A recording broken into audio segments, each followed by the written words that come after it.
প্রথমার্ধে গোলের দেখা মেলেনি, বরং আক্রমণে বেশ কয়েকবার মরক্কো রক্ষণকে ব্যতিব্যস্ত করে তুলেছিল কানাডাই। কিন্তু ফুটবলের সুযোগ নষ্টের মূল্য যে কতটা কঠিন হতে পারে সেটিও আরেকবার প্রমাণ হলো হিউস্টনে। বিরতির পর পুরোপুরি বদলে যাওয়া এক মরক্কো 3টি গোল করে 3-0 ব্যবধানে হারিয়েছে কানাডাকে। এই জয়ে বিশ্বকাপের কোয়ার্টার ফাইনালে জায়গা করে নিয়েছে আফ্রিকার প্রতিনিধিরা।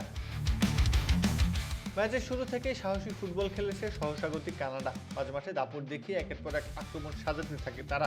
মরক্কো জবাব দিয়েছে মাঝে মধ্যেই, তবুও ডেডলক কেউ ভাঙতে পারেনি বিরতিতে যাওয়ার আগে। যে কোনো স্ন্যাক্স টাইমে সবার জন্য ভালো চপস্টিক ইনস্ট্যান্ট নুডলস। বিরতির পর মাঠে যেন নতুন রূপে ফিরে আসে মরক্কো। ম্যাচের 50তম মিনিটে আশরাফ হাকিমি দ্রুত নেওয়া ফ্রি কিক থেকে বল পান আজেদিন উনাহি। মাটি কামড়ানোর শটে আদায় করে নেন গোল।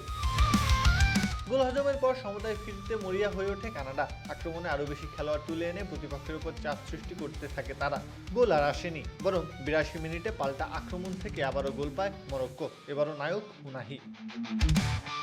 কানাডা তখনও ব্যবধান কমানোর চেষ্টায় মরিয়া, কিন্তু যোগ করার সময়ে আরও একবার ভেঙে পড়ে তাদের রক্ষণ। ম্যাচের একেবারে শেষ দিকে দারুণ ফিনিশিংয়ে তৃতীয় গোলটি করেন সুফিয়ান রাহিমি। তার এই গোলের পরই 3-0 ব্যবধানে দাপুটে জয় নিশ্চিত করে মরক্কো, হাতে পায় কোয়ার্টার ফাইনালের টিকিট। প্রত্যাহার কাব্য, খেলা ৭১।